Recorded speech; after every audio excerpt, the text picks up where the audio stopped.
Welcome to another Authors Special of the British Broadcasting Century podcast. As we run up to Christmas, you might want to know what books to get on your wish list. Well, then your answers are here. We had 3 academic authors on the previous episode, 3 practitioners this time, broadcasters, presenters, producers. Unwrap this episode and you will find within it a present of 3 marvellous writers about Doctor Who, Religion on Radio 4, the Sunday programme particularly, and music radio from one of the leading DJs in Radio 1 and Radio 2 history, David Hamilton. Welcome to your latest Authors Special of the British Broadcasting Century. Hello, this is Paul Carenza calling. This is London Calling. Hello, I'm Paul Carenza. Welcome to this, the second and final for now of an Authors Special. So last time we brought you 3 marvellous doctors of academia, Doctors Carolyn Birdsall, Josh Shepherd and Martin Cooper told us about the love of radio, US public media, which largely is education via the airwaves, and radio's legacy in popular culture. So that is radio's mentionings in books and films and songs and the like. This time, 3 marvellous authors who all work in radio, presenting and producing. First of all, Paul Hayes on Doctor Who, and then we'll hear from Amanda Hancock, who is producer on Radio 4's Sunday programme. She's got a new book out all about that. And then music radio from a legend, David Hamilton. David's appeared on the podcast on episodes 30 and 40, and we've saved back to this 3rd and final instalment for you here. Plus a guest appearance from BBC Radio's Mark Carter, and I think we'll have a commercial break as well. You'll hear from Ben Baker talking about children's ITV. Now, our regular podcast will return in the new year when we dive back into 1923 and tell the moment-by-moment origin story of the BBC, radio, and life as we know it. This is nothing to do with the BBC, I should hasten to point out. Entirely independently run. This is just me, Paul Carenza, bringing you much geekery about how things used to be. And we'll continue back in the new year in 1923, the final days of Marconi House. That's the first BBC studio, and they'll be closing their doors to the Beeb as they move down to Savoy Hill. Plenty on that era to come. So do stay with us. After Christmas, we'll have a bit of that. Our Christmas special, the next episode, brings you the first religious broadcast and my reenactment of that. That's been joyous fun to do. But this episode then, as we build up to Christmas, you want to know what books to put on your wish list, don't you? To ask Santa to stuff in your stocking. Well, 3 or 4 marvellous choices this episode. Plenty then to dive into. So, shall we? Let's. We like to tell this story chronologically, so we'll begin back in 1963, just celebrating its 60th anniversary. Doctor Who came into being on Saturday, the 23rd of November. Not all Doctor Who fans, but a certain type of Doctor Who fan has an insatiable curiosity about how the series works, a desire to open up the bonnet and see what goes on in there and find out about the history of it. Now, previously on this podcast, we welcomed Paul Hayes, presenter and producer. He wrote The Long Game, 1996 to 2003, the inside story of how the BBC brought back Doctor Who. And now he's penned a new book called Pull to Open, 1962 to 1963, the inside story of how the BBC created and launched Doctor Who. It's published by 10 Acre Films. That's where you can get your copy. Link in the show notes. So let's hear, shall we, from Doctor Who superfan, presenter, producer and author, Paul Hayes. It is almost certainly the most studied British television drama series ever. There are books and articles and documentaries on almost any aspect of its history that you care to mention. Now, elements of this interview may sound familiar to you. You see, I've not spoken to Paul about the new book, if I'm honest. I spoke to him about his original book, The Long Game, about the Doctor Who wilderness years. But there's plenty in that interview that I never actually included on the podcast because we just talked for so long about so many marvellous things. So, lots of new stuff here from Paul Hayes. And do make sure you get Paul Hayes' 2 Doctor Who books, The Long Game and his new book, Pull to Open, 1962 to 1963. The inside story of how the BBC created and launched Doctor Who. Eric Maschwitz, who people usually say he was the head of Light Entertainment when he did this. He wasn't the head of Light Entertainment. He'd stopped doing that, but he was the assistant and advisor to the controller of programmes. And in early 1962, Eric Maschwitz asked the BBC's script department under Donald Wilson to look at the possibility of the BBC making a science fiction programme.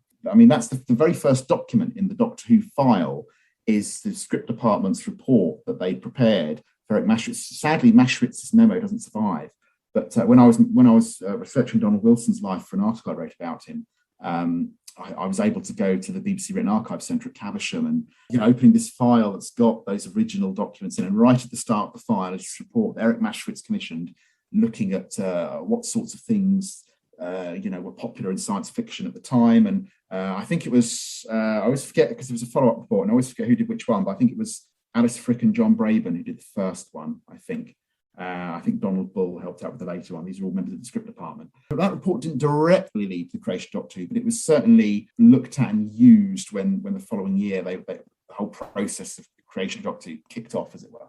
I seriously believe that there's probably nobody who's seen every episode of Doctor Who. I know there are one or two people who claim to, but I just doubt that you would have never missed a single one of those 97 missing ones. You'd never have had to go to a family thing or a church fete or something, or been out. And certainly if there's anyone who has seen every episode of Doctor Who, there'd be very, very few people. And my suspicion is nobody has seen every episode of Doctor Who. It's an odd thought, isn't it? It's an odd thought. I was always a children's BBC viewer, always a broom cupboard viewer. And I always had this idea, I was a mere dot of a human being, that the BBC were the good guys and ITV was the enemy. And I don't know where I got this idea from. I mean, we weren't in one of those households you hear about where we weren't allowed to watch ITV. Or in fact, my mother was every inch the model ITV viewer, watched their soaps and dramas. My mum was bang on ITV target audience. But for some reason as a child, and I can only imagine this is because of Doctor Who. I can only imagine it's because I knew the BBC made Doctor Who.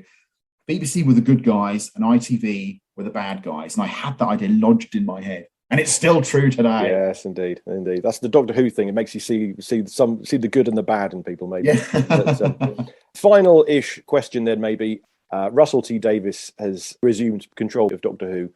Surely that's crying out for the TARDIS to visit 1922 and the launch of broadcasting, which I don't think they've done yet. No, wouldn't that be brilliant? They did do Mark Gatiss wrote an episode for David Tennant's second season where they went to Alexandra Palace in the it was Coronation Day, Coronation Day, and The Idiot's Lantern, the episode was called. And so they have done one looking at television, but no, yeah, it would be brilliant, wouldn't it? It would be perfect. Additional note, Doctor's log timestamp during the edit process. Hello, it's Paul here. It's not the Doctor. Indeed, I don't think that's even how they speak on Doctor Who. I think I'm thinking of Star Trek. No, just an additional note that as I'm editing this podcast, the new episode of Doctor Who has been just going out, and they have indeed visited the origins of broadcasting. Well, a few years in, just after the BBC has begun, Logie Baird and Stooky Bill is all on the most recent episode of Doctor Who. That sort of timestamps when this podcast was made anyway. So there you go, having spoken to Paul Hayes a while ago now about will Doctor Who revisit the origins of the BBC, they sort of almost nearly have. But radio and Reith is still up for grabs. Anyway, back to Paul Hayes. The plot line is Reith is an alien. I'm sure he is. The only trouble is, and the only shame with that is, I think you'd be slightly too early for the police box to be mistaken for real police box, which would be a shame. But or maybe it could land in 19, and maybe Gilbert Mackenzie Trench sees it there in 1922 and then thinks, oh yes, that'll do for that design I've been trying to come up with for the Metropolitan Police. That could work. Let's write it now, you and I. I think Let's they make get on it the phone happen. to Russell. It's not quite the same thing, but the Newcastle studio 5NO, when Reith visited there in early 1923 to just check on how things were going, saw that the engineer wasn't behind some glass, but they had actually installed a telephone box, a kiosk in the studio itself. So this poor engineer just had to stand upright in a glass box, controlling everything and being the engineer, and just sweating buckets, couldn't go anywhere, couldn't sit. It's demeaning. So, the idea of a TARDIS appearing in a studio like that and just being a second engineer's box, perhaps. Maybe there's something in that, I don't know. Time will tell. And meanwhile, you'll be telling us all about time. Really tenuous, cheesy link, if I've ever heard one. I have tried to tell the story in a way that all those books you and I and people listening to this podcast have loved down the years, which tell the stories of early eras of the BBC. I've tried to make it as accessible and hopefully enjoyable as I can. If you'd like a copy of the book, it's available from the website of 10 Acre Films. Just look up 10 Acre Films and you'll find out how you can get a copy.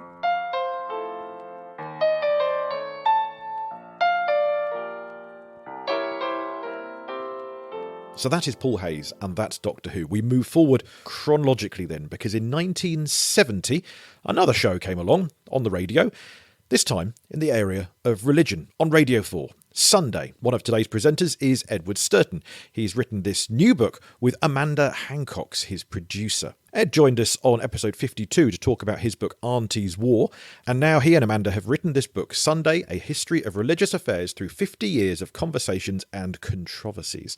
I spoke to producer and author Amanda Hancock's. It started actually in 1970, in September 1970. And it was the first religious current affairs show, and it was the only current affairs show on religion for years, actually. And you've written this marvellous book, which must have taken forever, because it's decades worth of content here. It took quite a long time. I think it took on and off over a year to do. I mean, not working on it full time, but over a year to do. Partly because of, with archive books, you're having to sort of try and find all the material. And that proved really challenging because, as you may have found yourself doing things about 100 years of the BBC and everything, the things that you think are in the archive actually aren't there. Yes, okay. And so...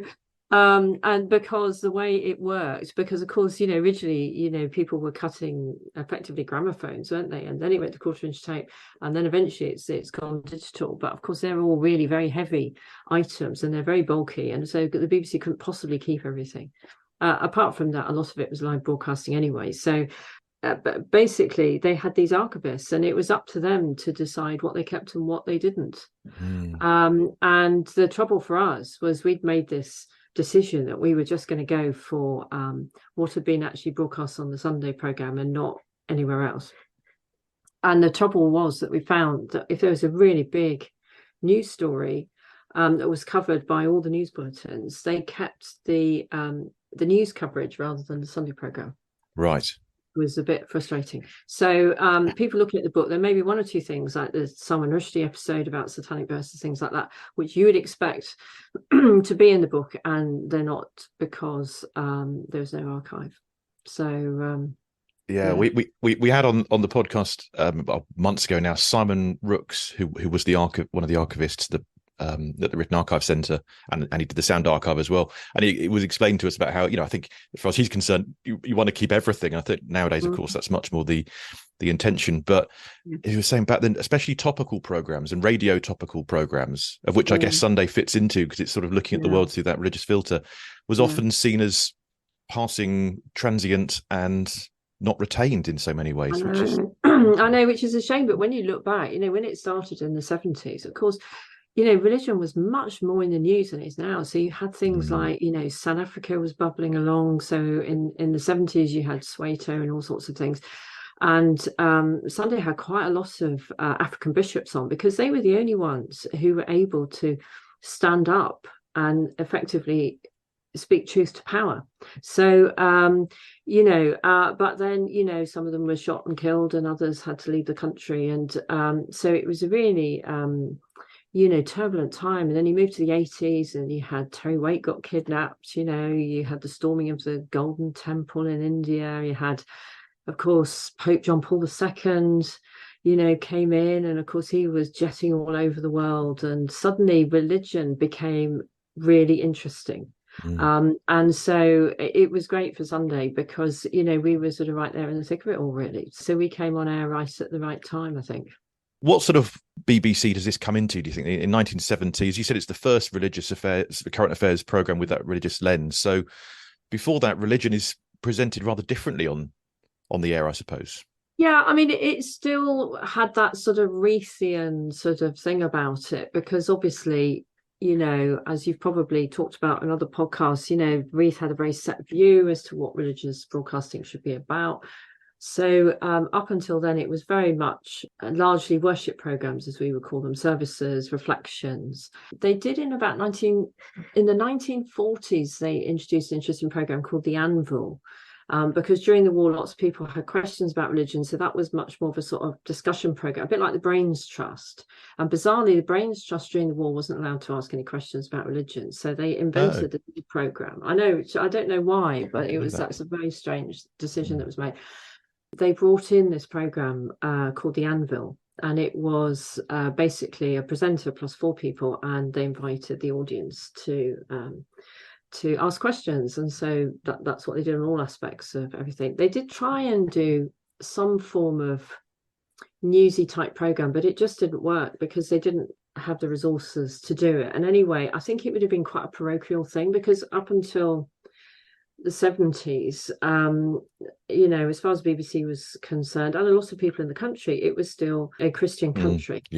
And so up until then, apart from the odd talk by the chief rabbi or one or two other little sort of multi-faith programs, it was essentially Christian broadcasting. And then the 70s come along, and then of course there was something called the Annan Report, which came out, which criticised BBC for not broadcasting more for other communities which had grown up in the sort of last decade, in the 60s and into the 70s and onwards, and they were license fee payers, and therefore why were we not doing more for the Hindu community, Muslims in the country, etc. And so therefore there was much more of a drive then to make it into what it is now, which is much more multi-faith broadcasting. In your book, you say about the founding producer Colin Semper and the first presenter, I believe, was agnostic, and that looks like a deliberate choice to Paul Barnes, yeah. To break away I from think it must have been. We don't know why he did it. Colin Semper was very aware that religious broadcasting got into this Reithian ghetto, and needed to pull it out of that. And so that was why he thought, well, we'll do current affairs.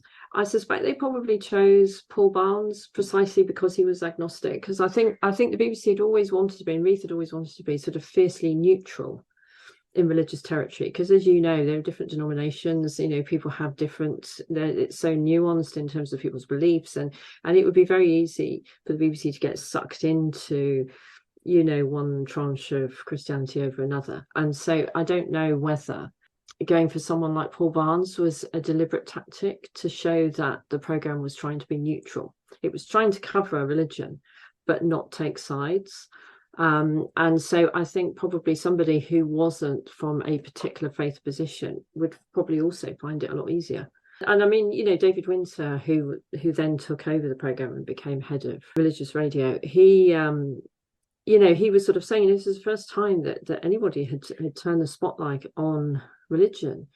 And so bishops and archbishops and other religious leaders had to get used to the idea that if they came on the programme, they would be asked difficult questions, which they weren't used to having to deal with. And when you've got a specialist programme like that, if somebody sort of spouts out some sort of policy within the church or something, suddenly here was a presenter who knew what the background to all of this was, and therefore they could say, yes, but Bishop, what about X or what about Y, and so yeah, I think people found it quite difficult, and it wasn't that the programme was trying to be judgmental. It was just trying to tease out the truth of something. It's not a rose-tinted view of faith in the world at large. It's saying these are tough questions that need to be grappled with in not just today's world, but this particular week. It's hyper focused, isn't it, on these seeing the news stories through that Sunday religious filter, which I guess is maybe the secret to how it's lasted for.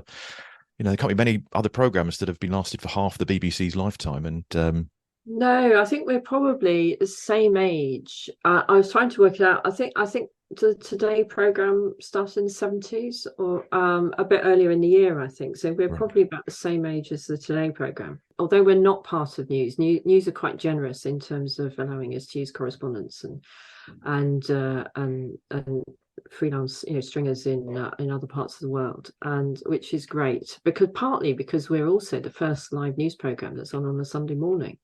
So if some major catastrophe has happened, I mean, obviously we don't really touch secular politics unless it sort of spills over into sort of social justice issues, which churches or other religions are involved in. But if there's been some huge humanitarian disaster or earthquake or something major has happened, mass shooting or something in another part of the world, then we will drop something on the programme and cover it. So when the London Bridge incident happened a few years ago, and then I actually got phoned up by Radio 4, because I think I'd actually gone to bed, because it happened quite late at night, saying that this had happened, and they wanted to take a little bit of our news time, of our time, in order to run a longer bulletin piece. And so I then had to wake up the producer and say, right, we've got to do something about this. So we did manage to do an interview with the Dean of Southwark, who lived almost opposite where it's happening. So we had to drop sections of the programme in terms of deal with it. But I mean, you hope these sort of things won't happen. But if they do happen, then obviously Sunday is able to respond to it. And that's one of the reasons why we've always stayed live as well.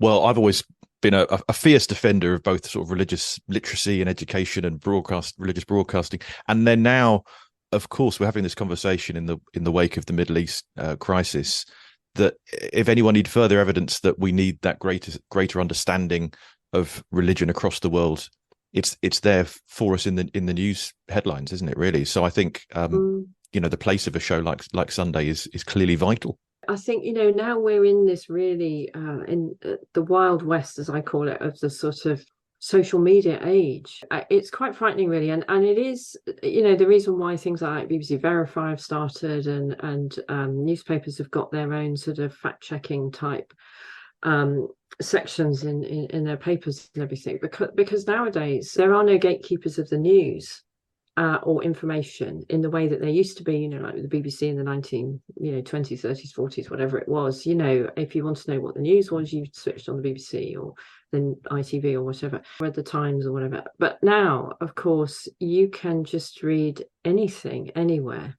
You have no idea who's written it. Really, you don't know where they've got their information from. You don't know whether it's true or not. And so you hear all sorts of bizarre things that people, think is going on in the world. And you're thinking, that is absolutely not true. Where have you got this information from? And so I think programs like Sunday are quite important, because especially when you've got conflicts, like you're saying, in the Middle East and other places where religion is very fundamental to the driving force of why things are happening. But you get these spurious ideas of Jews believe this, Muslims believe this, Hindus believe this, Christians believe this, whatever it is, which is just completely wrong. And that sort of can set off all sorts of unrest in communities, all over the world, because people get these ideas and then they think, right, well, we have to defend our faith, and then it all escalates. And so actually having places where, if people want to, they can come to and they can hear, like the Sunday programme did the other week, okay, so this is the theology of Hamas, this is why they believe what they believe, or this is where Zionism comes from, this is the whole purpose and why the state of Israel was created and all the rest of it. That actually you can find that on the Sunday programme. And so I think going forward, you always get a bit nervous and you celebrate these big anniversaries, don't you? How long are we going to survive? That's true. But I think going forward, you need programmes like this in order to be able to dispel all these myths, because news hasn't got time to go into such depth with stuff. They're just reporting all the time on different things, and so we complement in a way their output, I think. Absolutely. So this is Amanda Hancock. So you can get the book Sunday, A History of Religious Affairs Through 50 Years of Conversations and Controversies. Link is in the show notes. Amanda wrote the book with Edward Sturton. We'll hear more from her in a mo, but I think we should have a commercial break. I mean, I know this is about the BBC, but it's not made by the BBC, so I see no problem with an ad, especially if I've invited it to be here. Ben Baker, who joined us on last year's Christmas special, he's got a new book called The Dreams We Had as Children, Children's ITV and Me. Want to hear more? Here's an ad.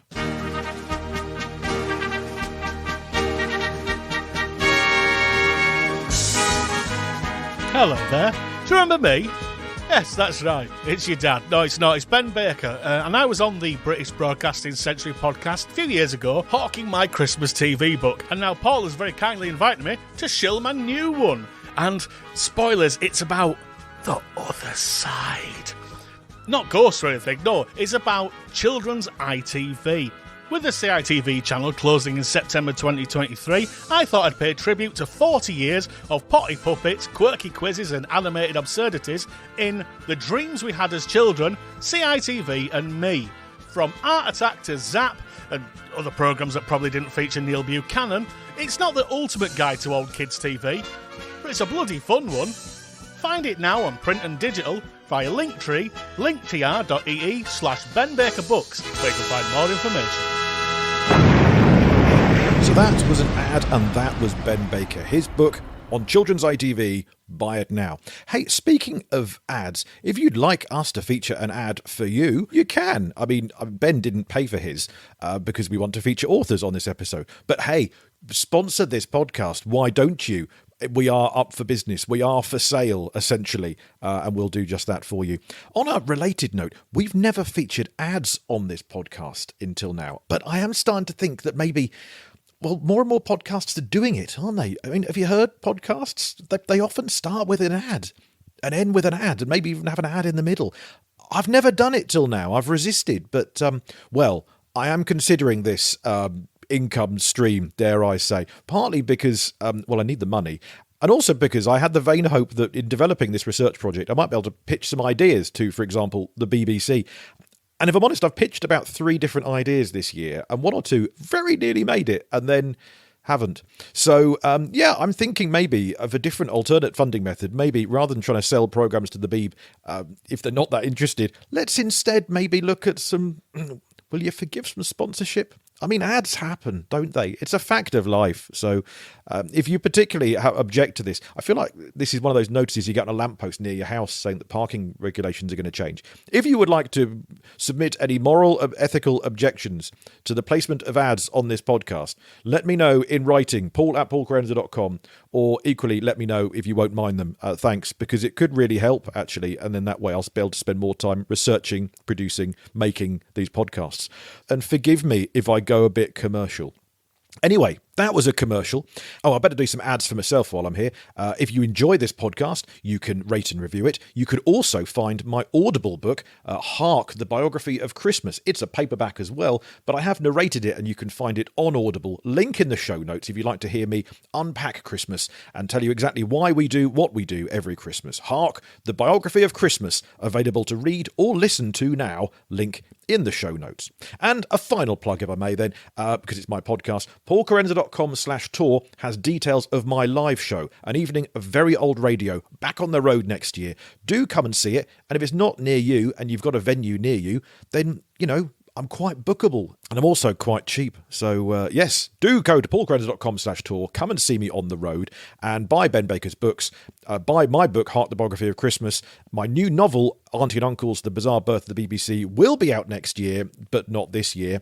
And that's so much commercialism, I now feel rather unclean. So perhaps best we delve back into religion on the radio with Amanda Hancock's, author of Sunday, A History of Religious Affairs Through 50 Years of Conversations and Controversies. I've sort of left the programme now because I left 2 years ago, and but to write this book, was it you have to write this book? I was to write the book and do other things as well. But yeah, no, I was always very keen that Sunday was a bit like one of the Sunday newspapers where you'd have the heavy news, but you'd also have lighter, quirky stories.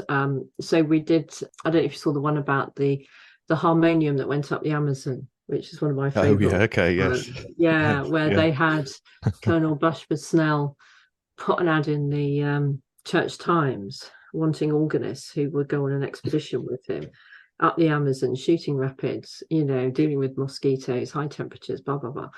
And was anybody interested? And we saw this advert. We just thought, this is mad. So we did an item on it on the Sunday programme. And then he had 7 people apply, I think it was, right. 7 organists. So two of them happened to live in the north of England. So we got them to come into the studio after they'd been accepted on the trip. And they'd never met each other before until they arrived at the studio. One of them was an organist at a church in Manchester, and the other one happened to be a GP as well. And apparently when she phoned him up, Colonel Blushford Snell up, and said, you know, I'm an organist, can I do this? And he said, oh, you're a doctor? No, I need a doctor. You'll have to be a doctor. And she said, well, I don't know anything about tropical diseases. So it doesn't matter. You're a doctor. We need a doctor. Come on the trip and be a doctor. And so we said, well, is it right? You don't know anything about tropical diseases? She said, well, I do now. She'd been frantically learning all about them before they went. And they did it. They went into the Oblivion Amazon jungle, and they strapped this harmonium to this, canoe and shot rapids with it, and they took it to a group in this little indigenous community who happened to be Catholic. They built a chapel specially for this, and so there was must have been some grand ceremony of handing it over. How it would have survived in that sort of environment, I don't know. Yeah, but they needed something without electricity, so because you use pedals, you see, to get air into it, you see, it's like bellows. Religion is not always serious, as you know. I've been on. I think I've been on 2 or 3 times, at least. Normally doing comic monologues about. I think it's always been when there's been a religious-based film in the cinemas, like when the Noah film with Russell Crowe was on, and then doing just sort of, I don't know, a comic look at other Bible stories they could turn into Hollywood blockbusters and the like. So they were always fun to do. So it's a wonderful show, and here's the next 50 years. Well, I hope it does. Yeah, I mean, it's been great to work on all this time, and it just shows you that because religion sort of permeates your whole life, that actually you have a vast canvas of stories that you can cover, which is great. Absolutely, yes. Well, Amanda Hancock, you produced it for many years. Edward Sturton presents it, and you've both written this marvellous book, Sunday, A History of Religious Affairs Through 50 Years of Conversations and Controversies. Buy it now, people. Buy it now. So that's Amanda Hancock's. Her book on the Sunday programme is available now. Link in the show notes as ever. I think we've got room for one more guest, haven't we? David Hamilton is, of course, a radio legend from Radio 1, Radio 2. He joined us on episodes 30 and 40. That was part 1 and part 2 of my interview with him. And he joins us now because he also is an author of The Golden Days of Radio 1 and Commercial Radio Days. Oh, we're back to commercials again, aren't we?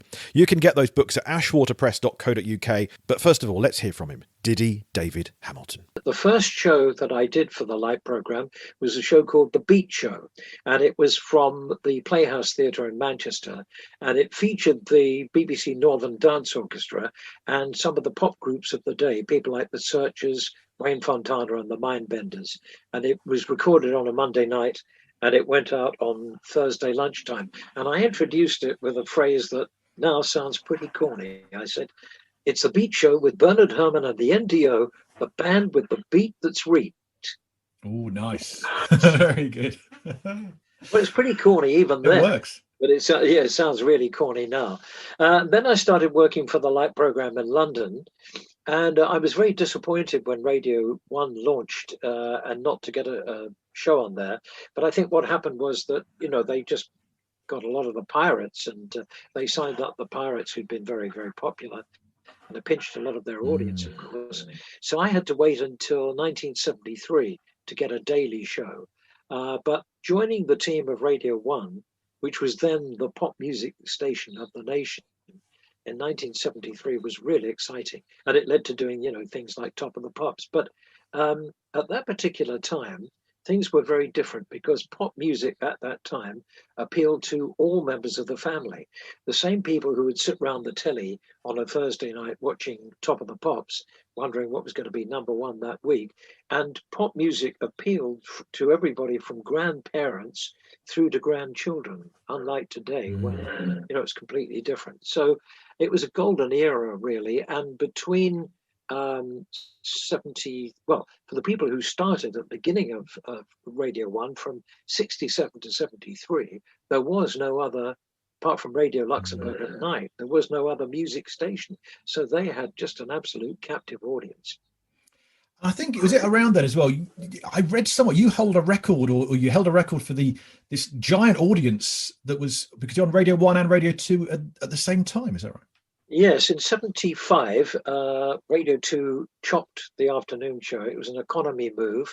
And for about 2.5 years after that, my show was heard on Radio 1 and Radio 2, which gave it an enormous audience. I mean, it's hard to, the BBC's way of calculating audiences was not that reliable at the time. But, depending on which newspaper you read, it was 17, 18 or 19 million. But, with so many radio stations now and the audience is so fragmented, you would never get listening figures like that again. Yeah, it's a different time in terms of the fragmentation of it all, of course, but it's incredible numbers. And Yeah. and so I know you've written a couple of books. We've got the Golden Days of Radio 1. I And just happen to have them here. look at this, right on cue. Golden Days of Radio 1. On the cover there, that was the lineup that I was part of in about 75. And on there you will see Ed Stewart, Dave Lee Travis, Emperor Roscoe, Alan Freeman, John Peel, Johnny Walker, Terry Wogan, Tony Blackburn, Noel Edmonds, and me. So I was part of a wonderful lineup. In the book, I've got a chapter about each of the people on the cover there. And the other book which I brought out was this one. This is called Commercial Radio Days, DAZE. This is more niche market, I would say.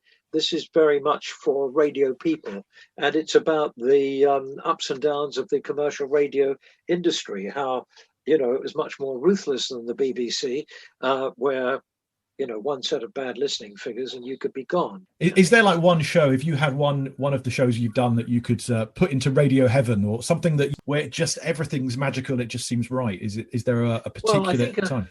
I think a program that meant a lot to me. I live in Sussex now, my local BBC station, BBC Sussex in Surrey, and in when was it? Yes, the end of 2019. I did a 60th anniversary program in which I, look back at on some of the people that I'd interviewed and I'd met during my career, and this is a real magic of radio story. There was a chap who contacted me from Germany. He was living in Hamburg, and he recorded in 1959 when I started on Forces Radio. The first interview I ever did was with Cliff Richard. I was 20 and he was 18. And this chap, whose name is Axel Rice, he was living somewhere else, not in Hamburg at that time, but he recorded off the radio, or the wireless, as we all called it then, this interview with me and Cliff Richard. And he flew over to give me this interview, and I played it on the show. Well, the quality wasn't great, as you can imagine, because it was recorded off the radio, but you could hear a very young Cliff Richard and not quite so young David, and apparently he went to a Cliff concert and he gave Cliff a copy of it as well. So he didn't have the whole interview, but he had I think a couple of minutes of it, so I included it on that program. And it was a 4-hour show, and it was just pure nostalgia. I'm guest hosting a show on Radio Surrey. What would your advice be to me? What wisdom can I glean? And with Mark Carter, right? With Mark Carter, yeah. He's a good guy, Mark. He's a good radio man.